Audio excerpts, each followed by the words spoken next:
The training ground stretched out for miles under the artificial sky. Metal floors gleamed under bright lights, and energy barriers hummed softly around the combat zones. Aliens from different worlds practiced their fighting skills, while human instructors watched carefully. Karen Morrison stood in the center of the practice ring. She was 22 years old, with red hair tied back tight and green eyes that noticed everything. She had been at the Galactic Defense Academy for 6 months now, learning to fight alongside beings from 17 different planets. Across from her stood Danny Peters, a young man from Earth who thought women should not be in combat training. He had been making jokes about it all week. Now he smiled at her like he had already won. In his hand, he tossed a practice grenade up and down, showing off. Lieutenant Commander Adrian Blake stood nearby, arms crossed over his chest. He was in charge of all the human cadets at the academy. Behind him, alien instructors watched with their many different kinds of eyes. Some had scales, others had fur, and a few glowed with their own light. The rules were simple. They would fight using training weapons that could not really hurt anyone. The first person to score 3 hits would win. The grenades would make a loud noise and light up the armor of whoever got hit. That person would be out. Adrian raised his hand and then dropped it fast. The match started. Danny wasted no time. He pulled the pin from his grenade and threw it hard toward Karen. The throw was perfect, just like they learned in class. The grenade flew through the air in a smooth curve, heading right for her. Everyone expected Karen to dive away or hide behind cover. That was what cadets were supposed to do, but Karen did something different. Her hand shot up faster than anyone thought possible. She did not try to catch the grenade. Instead, her palm hit it while it was still in the air. With a quick twist of her wrist, she changed where the grenade was going. It flew back toward Danny, spinning as it traveled. Danny's eyes went wide with shock. He tried to move but was too slow. The grenade landed right at his feet and exploded with a flash of light and a boom. His armor lit up bright red. He was out. The match was over in less than 10 seconds. The entire training ground went silent. Alien cadets stopped what they were doing and stared. The floating instructor from the Vexari species lowered several of its tentacles in surprise. Even the massive Krell warriors turned their scaled heads to look. Adrian Blake's voice cut through the quiet. "Cadet Morrison, come here. Now." Karen jogged over to him.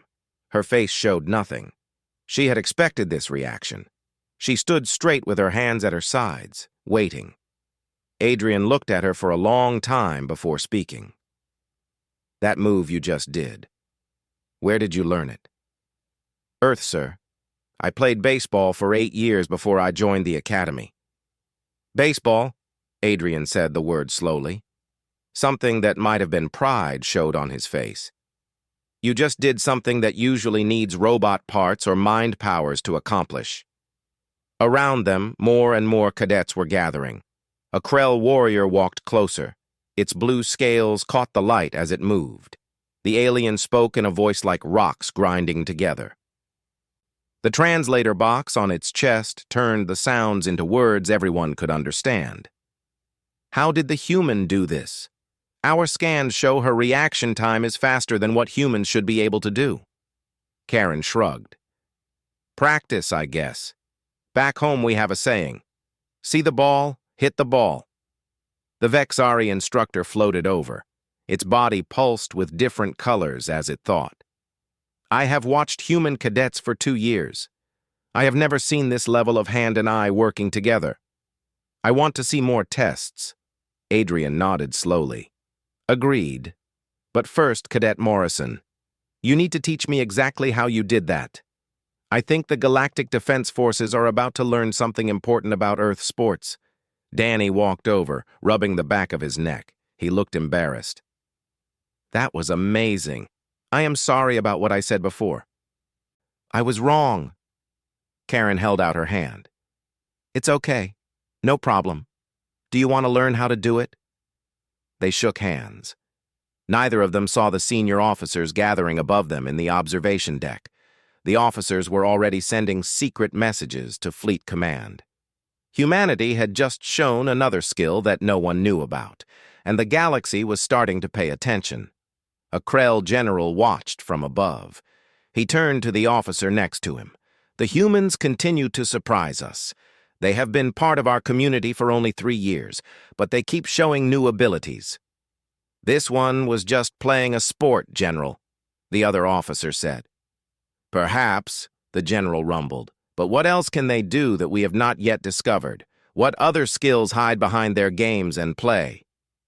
Down on the training ground, Karen was already showing Danny how to track the movement of a thrown object. Other cadets began to gather around, both human and alien. They all wanted to learn. Adrian stepped back and watched. He pulled out his communication device and began typing a report. This was bigger than one cadet deflecting one grenade. This was about human potential. This was about abilities that came from growing up on a heavy-gravity world and playing competitive sports from childhood. The aliens had strength. They had speed. They had advanced technology and thousands of years of military tradition. But humans had something else. They had trained their entire lives for combat without even knowing it. Every game of catch, every baseball game, every sport that required timing and prediction had been practice for war. A small smile crossed Adrian's face as he watched Karen demonstrate the deflection technique again. Danny tried it and missed. He tried again and barely touched the practice grenade. On his third try, his hand connected, and the grenade bounced away at an angle. "I did it!" Danny shouted. "You're getting it," Karen encouraged. "Keep practicing." Adrian finished his report and sent it to Commander Elena Rodriguez, the head of human integration at the Academy. She needed to know about this immediately. Within an hour, she would be on her way to the training ground. Within a day, every senior officer in the Galactic Defense Forces would be reading about what happened here. Within a week, everything would change. But for now, Karen just kept teaching. She showed Danny and the others how to watch the object from the moment it left the thrower's hand.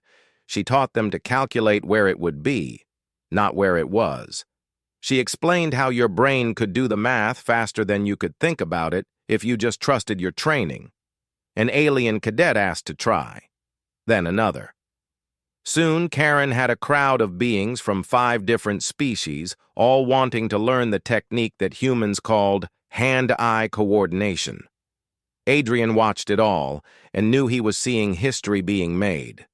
Not the history of battles or treaties, but the history of species learning from each other. The history of cooperation and mutual respect. All because a cadet had refused to let a grenade hit her. All because someone had decided to hit back. 3 days after Karen deflected the grenade, she stood in front of a huge room filled with people. What should have been a simple training review had turned into something much bigger. Officers from 6 different alien species sat in rows of seats, watching her.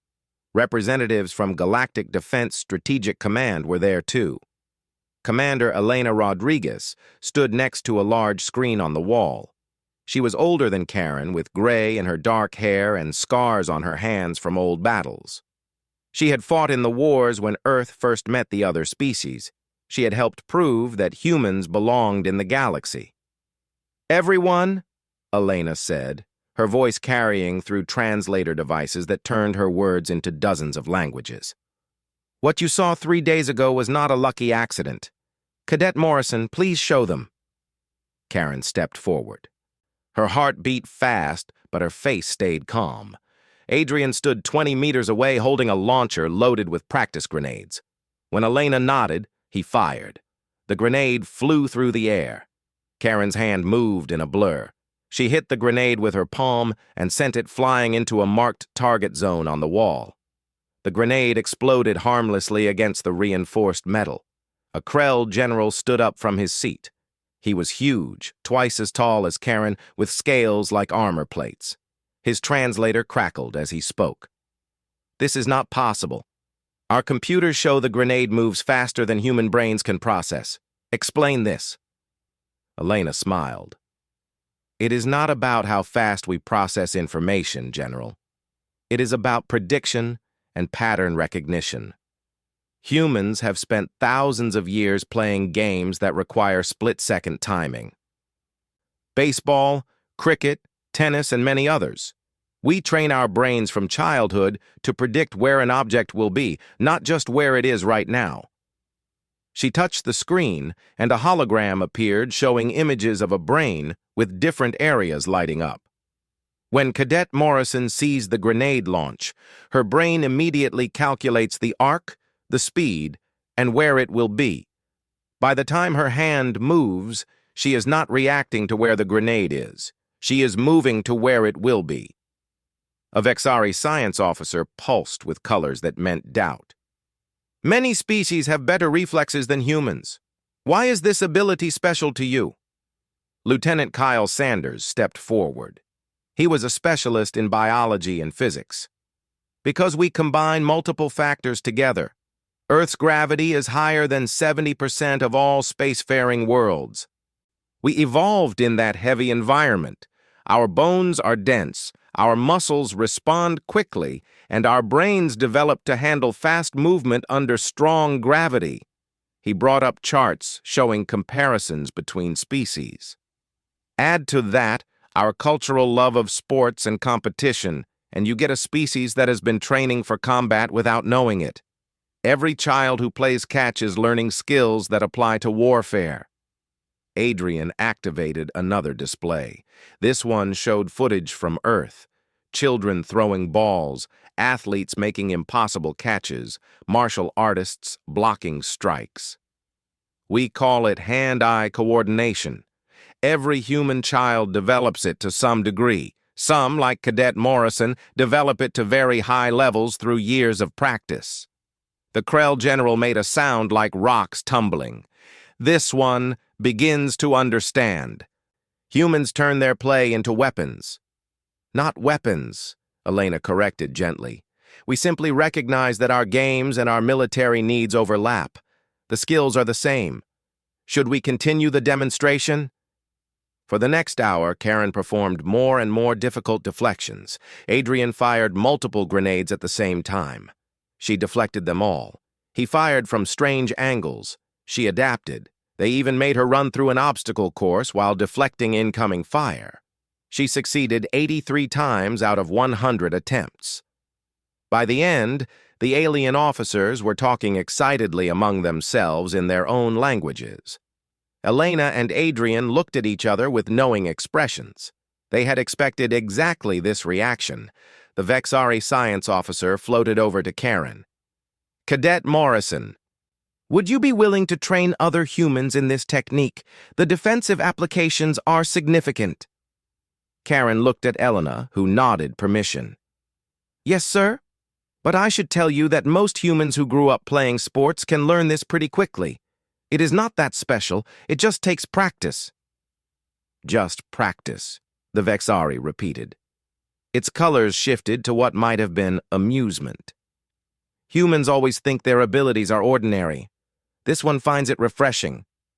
As the room emptied, Danny walked up with a group of other human cadets. So, Karen, when do we start learning? She smiled. Tomorrow morning at 6. Bring gloves. We're going to start with actual baseball drills first. Baseball drills? A cadet named Lisa Chen looked confused. Why baseball? Adrian overheard and laughed. Trust the process. The galaxy is about to discover that our national sport is also combat training, and wait until they find out about dodgeball. Karen caught Elena's eye across the room. The commander gave her an approving nod. Humanity was still the newest member of the galactic community. They were still proving they deserved respect, but demonstrations like this were changing how the other species saw them. One deflected grenade at a time, humans were showing the galaxy that Earth's people belonged among the stars. Later that evening, Karen sat in the cadet common room with Danny and Lisa. They were reviewing footage of the demonstration on a tablet. Look at how the Krell General reacted, Danny said, pointing at the screen. He went from skeptical to impressed in about 30 seconds. That is because he understood, Lisa said. We are not stronger than the Krell. We are not faster than the Vexari. But we have our own advantages. Karen nodded. Every species has something they are good at. We just have to figure out what ours are and use them well. A message appeared on Karen's communication device. It was from Adrian. She read it, and her eyes went wide. What is it? Danny asked. They want to create a new training protocol. They are calling it the Morrison Protocol. It will be required for all human cadets and optional for any alien cadets who want to learn. They named it after you, Lisa said, impressed. That is a big honor. Karen felt a mix of pride and nervousness. It is just a training technique. No, Danny said seriously. It is more than that. You showed them that humans are not just good soldiers, we are innovators, we bring new ideas. That matters more than you realize. Over the next few days, news of the demonstration spread through the academy and beyond. Karen started receiving messages from officers she had never met, congratulating her and asking questions about human athletic training. The academy's training schedule was adjusted to include deflection practice. Special equipment was ordered. Instructors from Earth were contacted about coming to teach sports techniques to military cadets. Commander Elena called Karen to her office one afternoon. Sit down, cadet. We need to talk about your future. Karen sat, wondering if she was in trouble. You are not in any trouble, Elena said, reading her expression. Quite the opposite. Fleet Command wants to expand the Morrison Protocol beyond just the Academy. They want to implement it across the entire Galactic Defense Forces, but they need someone to help design the curriculum and train the trainers. Ma'am, I am just a cadet. I have only been here 6 months. You are the cadet who showed us something we did not know about ourselves, Elena replied. Sometimes the best teachers are not the ones with the most experience. They are the ones who understand the fundamentals so well they can explain them to anyone. What would I have to do? Continue your regular training, but also work with Adrian and me to develop detailed lesson plans. Demonstrate techniques for instructional videos. Possibly train senior officers who will take the knowledge back to their units. Karen thought about it. This was a huge responsibility. But it was also an opportunity to help other humans and to build bridges with the alien species. I will do it, she said. Elena smiled. I knew you would. Report to Training Bay 7 tomorrow at 800 hours. We start building the Morrison Protocol properly. That night, Karen lay in her bunk staring at the ceiling. 6 months ago, she had been a baseball player from Earth who decided to join the military. Now she was changing how the galaxy thought about human abilities. All because she had deflected one practice grenade. She thought about her old coach back home, the one who had taught her to pitch when she was 10 years old. He had always said that the fundamentals mattered more than anything fancy. See the ball, track the ball, hit your target. Now those same fundamentals were becoming military doctrine. Karen smiled in the darkness. Sometimes the smallest actions had the biggest consequences. Sometimes one moment of instinct could change everything. Tomorrow she would start teaching others. Tomorrow the real work would begin. But tonight, she just felt grateful for every hour she had spent on baseball fields back on Earth, learning skills she never knew would matter so much. 6 weeks after Karen's demonstration, the Galactic Defense Academy put the Morrison Protocol into action. Every human cadet now had to complete advanced deflection training. Instructors from other species were encouraged to watch and learn, too. Karen found herself in a strange new role as a teacher, working with Adrian and Elena to develop the training program.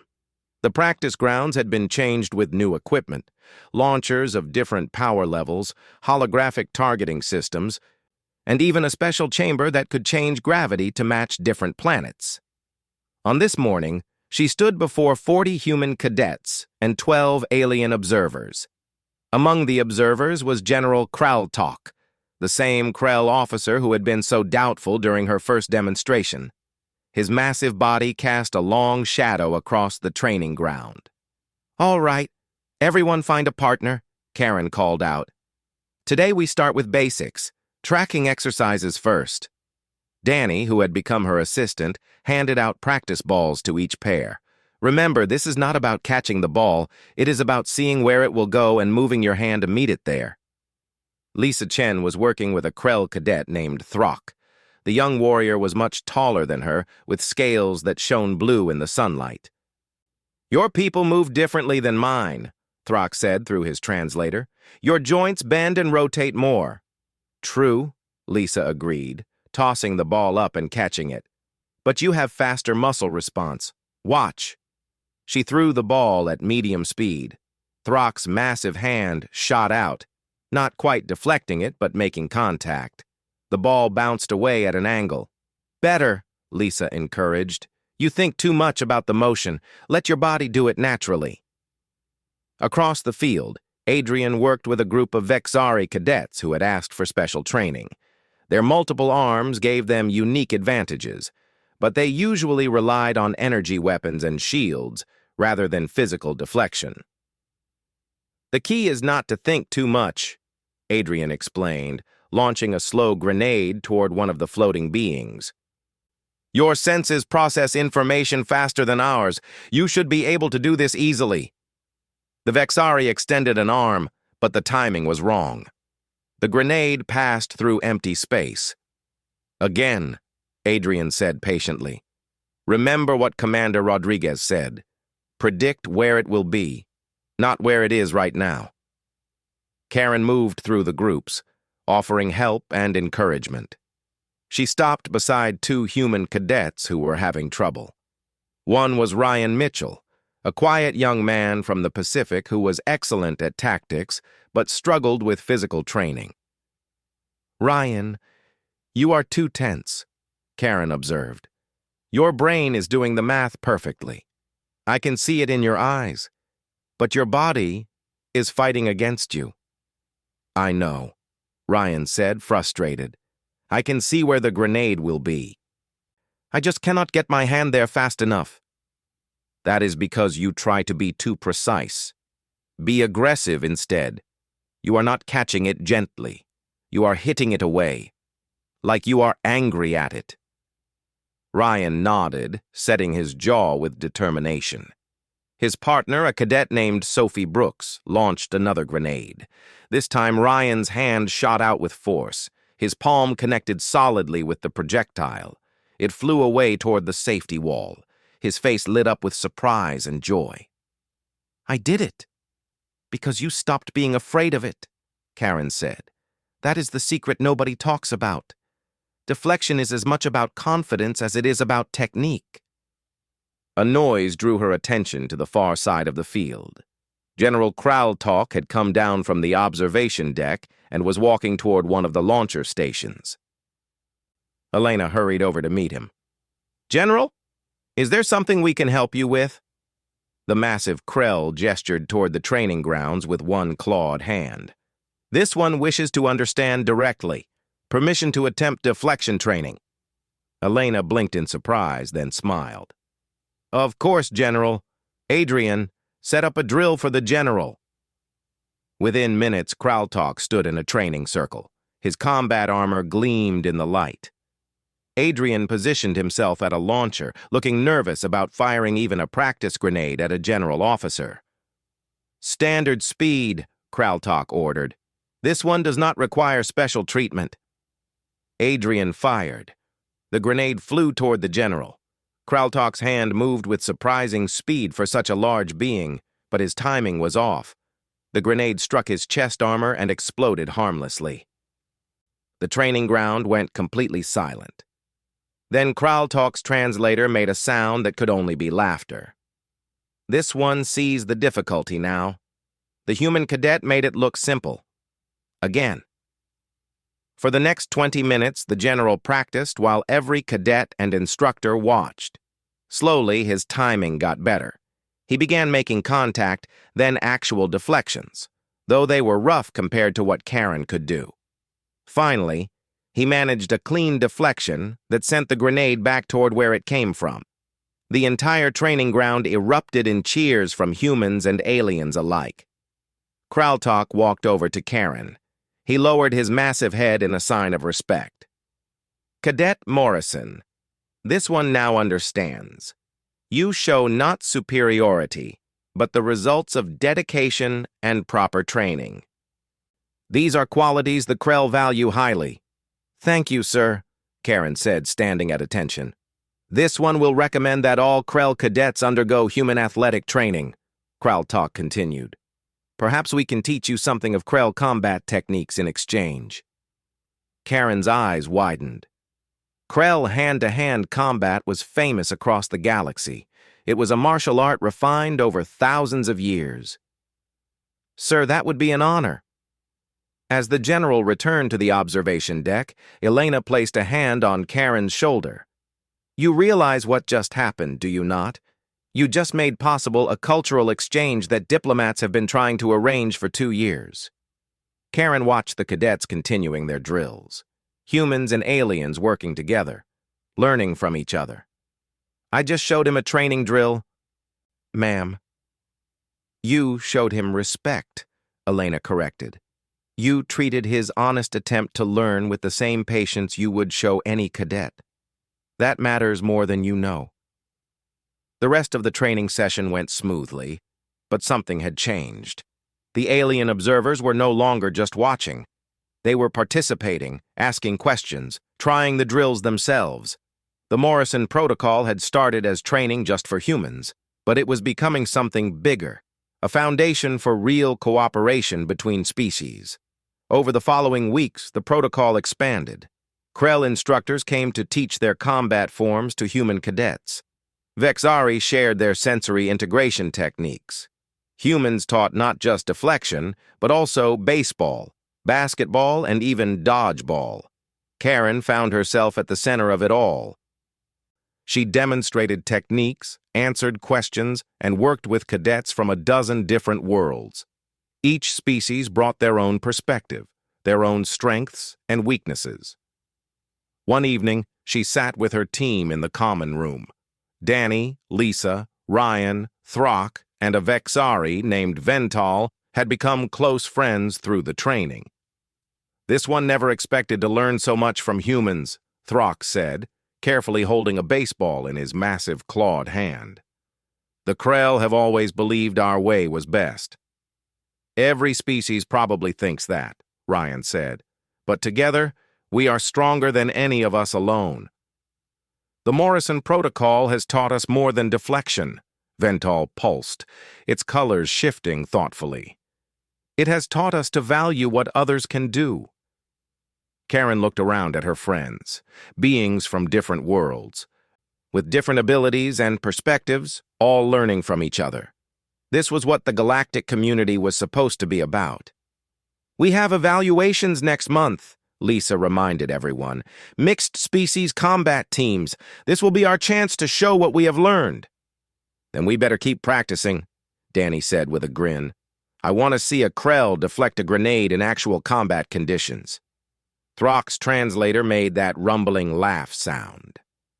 This one accepts your challenge, human Danny. Adrian walked in and saw them all together. Good. You are all here. I need to tell you something. Fleet Command has decided to use your group as a test team for the evaluations. They want to see how well mixed species units can work together. When do we start training as a team? Karen asked. Tomorrow. And Karen, they want you to lead the team. Everyone looked at her. The responsibility felt heavy, but she also felt ready. She had learned so much in the past months, not just about combat, but about leadership and cooperation. Then let us make them proud, she said simply. The next morning, Team 7 began training together in earnest. They learned each other's strengths and covered each other's weaknesses. Karen discovered that Throck could take hits that would eliminate anyone else. Lisa found that Vental's multiple senses could detect threats before anyone else. Ryan proved brilliant at strategy, seeing patterns and opportunities that others missed. And the Morrison Protocol, The simple technique of deflecting projectiles became just one tool among many that they used. 3 months after the Morrison Protocol began, the Academy announced the Joint Species Combat Assessment. It was a big test that would evaluate mixed species units under simulated combat conditions. Karen found herself assigned to Team 7, along with Danny, Lisa, Ryan, and 3 alien cadets, Throck the Krell, a Vexari named Vental, and a crystalline being from the Luminar Collective named Prism. The test would happen in the Academy's most advanced training facility. It was a massive holographic environment that could simulate everything from space battles to ground combat. 12 teams would compete. Rankings would determine where graduates got assigned in the Galactic Defense Forces. Commander Elena Rodriguez briefed all the teams in the staging area. This is not about winning. It is about showing effective cooperation between species.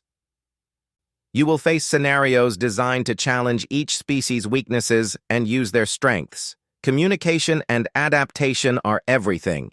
Adrian added, the top-performing teams all have balanced compositions. No single species can handle every situation. Remember your training. Team 7 gathered in their preparation room. Karen studied her teammates, noting the nervous energy from the humans and the more controlled anticipation from the alien cadets. All right, she said, taking charge. Let us review what we know about each other. They spent the next hour going through strengths and limits.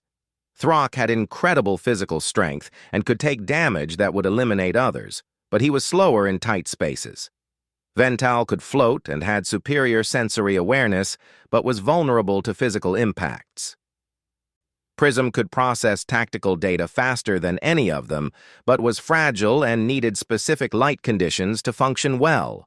The humans brought their now recognized advantages: adaptability, pattern recognition, and the deflection techniques that had become their signature ability. Our strategy is simple, Karen continued. We protect each other's weaknesses and create opportunities for each other's strengths. Throck, you are our anchor. Vental, you are our eyes. Prism, you are our tactical computer. The humans will be your hands and your shields. This one approves, Throck rumbled. Human Karen leads well. The first scenario activated suddenly, dropping them into a simulated starship boarding action. Hostile combat drones poured through corridors. Their weapons were set to training mode, but could still register lethal hits. Vental, scan for the objective, Karen ordered, taking cover behind a wall. The Vexari extended multiple sensory tendrils, reading electromagnetic signatures. Command center located. 3 levels up, central corridor. Multiple hostiles along all paths. Prism, fastest route. The crystalline being pulsed with light, calculating. Ventilation shaft network accessible from our position. 67% chance of reaching objective undetected. Humans and Vental go through the vents, Karen decided quickly. Throck, can you draw their attention with a direct approach? The Krell's translator made what might have been a battle laugh. This one excels at drawing attention. They executed the plan with surprising coordination. Throck charged down the main corridor. His massive form absorbed hits that would have eliminated smaller beings. The drones swarmed him, exactly as planned. Meanwhile, Karen led Danny, Lisa, and Ryan through the ventilation system, with Vental floating ahead to scout. They encountered a patrol drone at an intersection. Lisa demonstrated her training by deflecting its grenade back at it, destroying the unit without alerting others. Morrison Protocol for the win, Danny whispered with a grin. They reached the command center to find it defended by 3 heavy combat drones with overlapping fields of fire. No clear way to approach without taking hits. Prism, Karen spoke quietly into her comm device. Can you hack them? Negative. Firewall too strong. Require distraction for 17 seconds. Karen looked at her human teammates. Baseball formation? Understanding showed on their faces. They had practiced this move dozens of times, though never in actual combat conditions. Ryan pulled 4 practice grenades from his belt. "Ready? On my mark. 3, 2, 1, mark." Ryan threw all 4 grenades rapidly, each at a different arc and speed. Karen, Danny, and Lisa positioned themselves at calculated points. As the grenades reached their interception positions, all 3 cadets deflected at the same time. The redirected grenades struck the heavy drones from angles their defensive programming had not expected. Shields flickered and failed. Prism's light pulsed intensely as the crystalline being penetrated their systems, deactivating all 3 units. The command center was theirs. "Objective secured," Karen reported. "Throck, fall back to our position." "This one is occupied," came the strained reply. Through the security feeds, they could see Throck surrounded by 24 drones. His armor was taking hit after hit. "We need to get him out," Lisa said urgently. Karen's mind raced, calculating distances, timing, and resources. "Vental, can you carry a human?" "Affirmative, though flight will be impaired." "You are going to carry me directly above Throck's position." "Everyone else, cover fire on my signal!" 60 seconds later, Karen was in the air, gripping Vental's central body as the Vexari struggled to maintain height. Below, Throck fought on, surrounded by hostile units. The Krell's armor was nearly gone. "Drop me!" Karen shouted. "This will harm you!" Vental protested. "I am counting on it! Drop me now!" Vental released her. Karen fell, twisting in midair. She pulled her last grenade. At the highest point of her fall, just before she would reach Throck's position, she activated and released the grenade. It exploded above the Krell. The blast destroyed the surrounding drones and created a clear path. Karen landed hard on Throck's back. Her armor absorbed the impact, but registered damage. "Run!" she commanded. The massive Krell charged toward the command center with Karen clinging to his armored shoulders. Laser fire tracked them, but Throck's natural armor was thick enough to handle it. They crashed through the command center entrance as Danny sealed the door behind them. The scenario ended. Holographic hostiles dissolved. Normal lighting returned. Karen slid off Throck's back. Her legs shook. "Everyone okay?" "This one is impressed," Throck said. "Human Karen risks self for teammate." "That is what teams do," Karen replied simply. Their scores appeared on the wall display. Scenario completed, no casualties, high efficiency rating. They had placed 3rd overall, behind 2 veteran teams with years of experience working together. But more importantly, when they exited the training facility, the other teams were waiting. They formed an honor corridor, a traditional military acknowledgement of exceptional performance. Humans, Krell, Vexari, Luminar, and half a dozen other species, all showing respect. General Kraltalk stood at the end of the corridor. "Team 7 demonstrates the future of the Galactic Defense Forces, individual excellence in service of collective success. This one salutes you." As they returned the salute, Karen caught Elena and Adrian watching from above. Both were smiling with clear pride. The test had proven something important. The Morrison Protocol was not just about deflecting grenades, it was about breaking down barriers between species, showing that cooperation and mutual respect could overcome any obstacle. One team at a time, humanity was finding its place among the stars. Later that evening, Team 7 celebrated in the common room. Other cadets kept coming over to congratulate them and ask questions about their tactics. "The deflection move with multiple grenades was brilliant," one cadet said. "How did you time it so perfectly?" "Practice and trust," Karen said. "We knew where each of us would be because we trained together." Ryan added, "And we knew each other's abilities. Karen is the best at deflection, so she took the center position. Danny and Lisa took the flanks. It was about using everyone's strengths." As the celebration continued, Adrian pulled Karen aside. Fleet Command was watching the entire assessment. They were particularly impressed with Team 7. "We did well because we worked together," Karen said. Exactly, and that is what they noticed. Not individual brilliance, but genuine cooperation. The kind that only comes from mutual respect and shared experience. He handed her a data pad. This came through an hour ago. You and your team are being fast-tracked for graduation. They want you on active duty within 3 months. Karen looked at the document, then at her teammates laughing and talking together. Humans and aliens who had become true friends. All of us? She asked. All of you.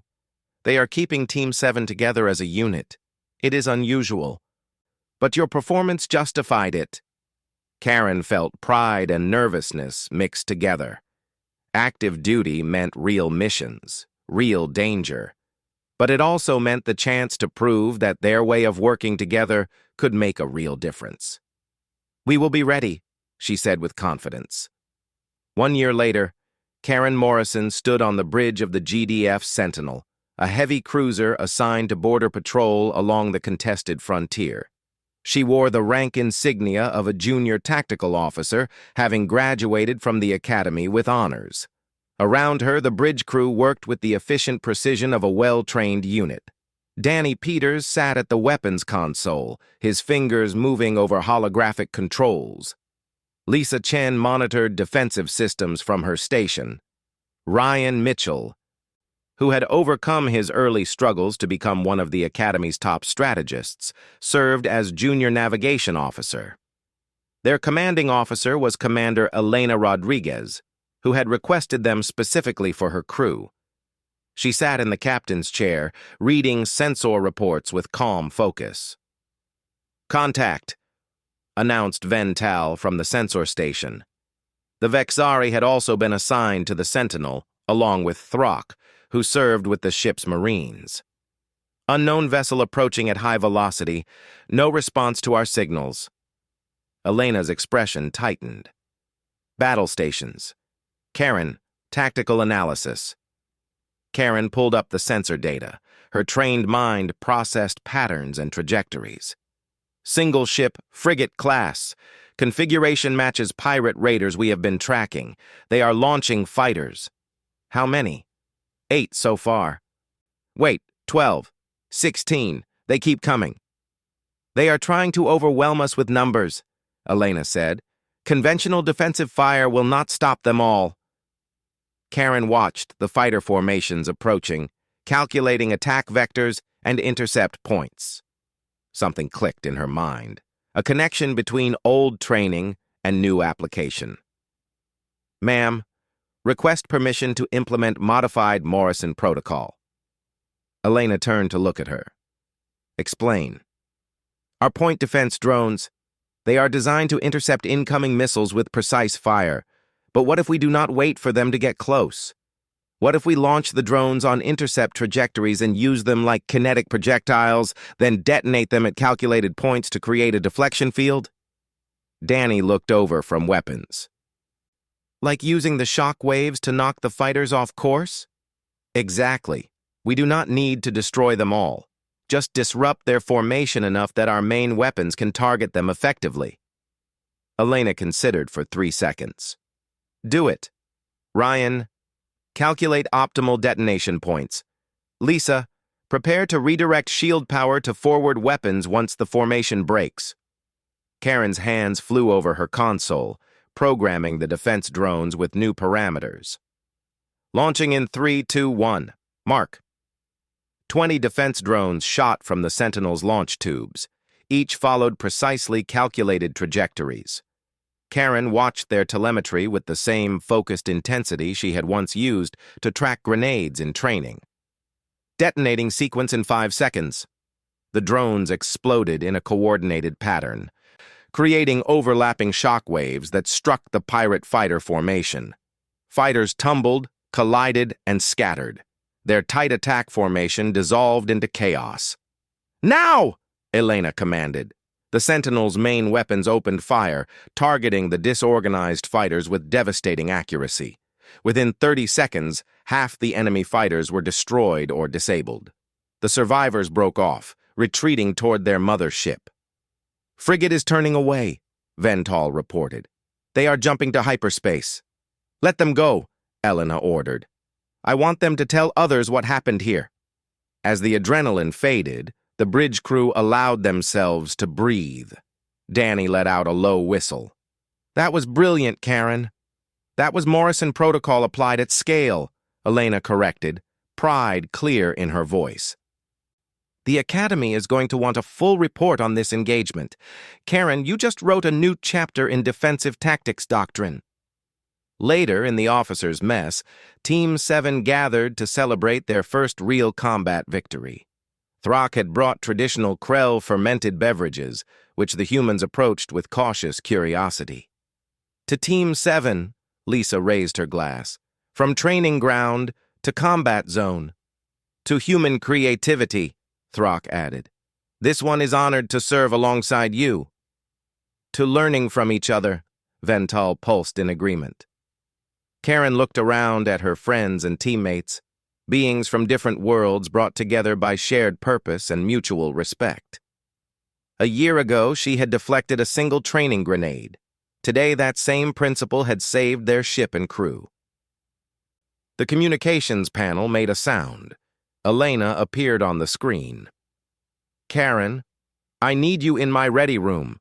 We have received a transmission from Admiral Chen at Fleet Command." When Karen arrived, Elena was looking at a holographic document. "It seems your tactics demonstration has attracted attention at the highest levels. Admiral Chen wants to implement Morrison protocol variations across the entire fleet. They are calling it adaptive kinetic defense. That is a lot more formal than just hitting things back at people." Elena smiled.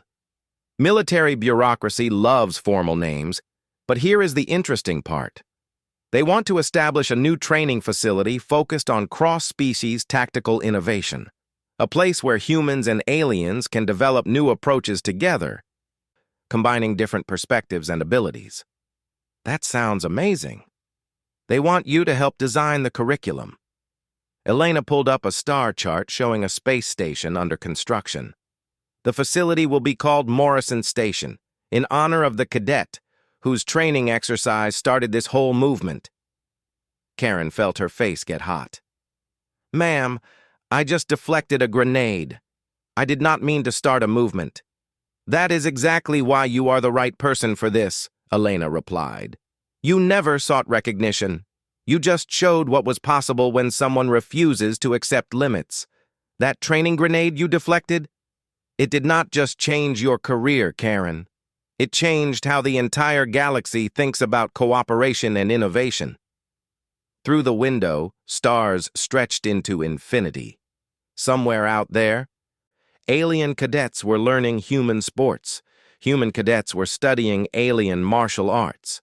Species that had barely interacted for centuries were training together, learning from each other, building something new, all because a cadet had seen a grenade coming and decided to hit it back. "When do I start?" Karen asked. "As soon as this patrol rotation ends, you will have full access to Academy resources and can recruit any instructors you need." Karen nodded, her mind already working on possibilities. "I want Danny, Lisa, and Ryan on my team. And Throck and Vental, if they are willing. We have proven we can work together." "Approved. Assemble your team and start planning. The galaxy is watching, Karen. Show them what humans and their allies can accomplish together." 6 months later, Morrison Station opened its docking bays to the first class of cadets. Representatives from 23 species arrived to study adaptive tactics, cross-species cooperation, and innovative applications of traditional techniques. Karen stood on the station's main observation deck, watching the ships arrive. Beside her, Adrian Blake, now a commander and the station's executive officer, reviewed the incoming roster. "Impressive turnout," he observed. 3 times the applications we could accept." "Hard to believe this started with a training exercise," Karen said. "The best innovations usually do. Small moments that reveal larger truths." Adrian pulled up a display showing news feeds from across the galaxy. "You have seen the reports? Pirate attacks down 30% in sectors using Morrison Protocol tactics. Response times improved across the board. 3 diplomatic incidents resolved because officers trained in cross-species cooperation understood how to communicate effectively. It is not about the deflection technique, Karen said thoughtfully. It never was. No. It is about showing that differences can be strengths, that we can learn from each other, that a human can teach a Krell and a Krell can teach a human, and together we are all better than we were alone. Adrian smiled. Try telling that to the cadets waiting in the assembly hall. They are expecting legendary combat instructor Karen Morrison, the woman who changed defensive tactics. Then I guess I better not disappoint them. Karen straightened her uniform. Come on. Let us go show them that legends are just people who refuse to give up. As they walked toward the assembly hall, Karen passed a memorial plaque on the wall. It showed a simple image of a grenade frozen in mid-flight with a hand reaching out to intercept it. Below, an inscription read, Morrison Station, where differences unite, where innovation begins, where the future is built. The assembly hall doors opened. 200 cadets from across the galaxy stood at attention. In the front row, a young human cadet stood beside a Krell warrior. Behind them, a Vexari floated next to a Luminar crystalline being. Species that had been strangers were now classmates, ready to learn together. Karen took her position at the front, looking out at faces, sensor organs, and visual systems of every kind, all focused on her with eager attention. Welcome to Morrison Station, she began. I am Karen Morrison, and yes, I am the cadet who deflected that grenade, but that is not why you are here. You are here because you want to be part of something bigger than any single species or individual. You are here to learn how to turn our differences into advantages. You are here to build the future of the Galactic Defense Forces. She paused, meeting as many eyes as she could. A year ago, I saw a grenade coming at me and decided to hit it back. It seemed like a simple choice at the time, but that moment taught me something important. The best defense is not running away from challenges. It is meeting them directly, adapting, and turning obstacles into opportunities. Over the next months, we are going to train you in techniques drawn from dozens of worlds and cultures. You will learn human athletics, Krell combat forms, Vexari sensory integration, Luminar data processing, and everything else we can teach you.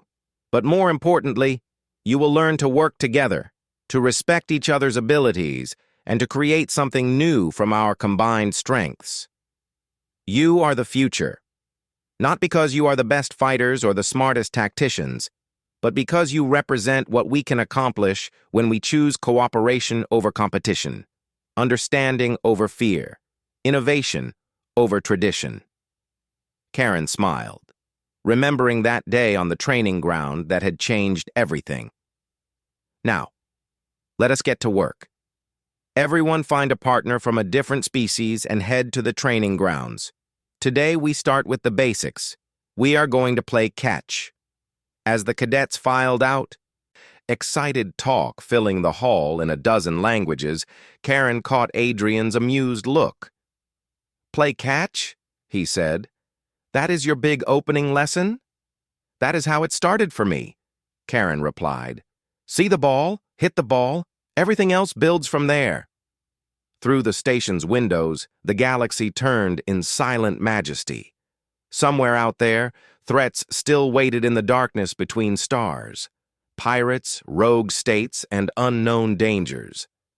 But facing those threats would be a new generation of defenders, trained not just in combat, but in cooperation.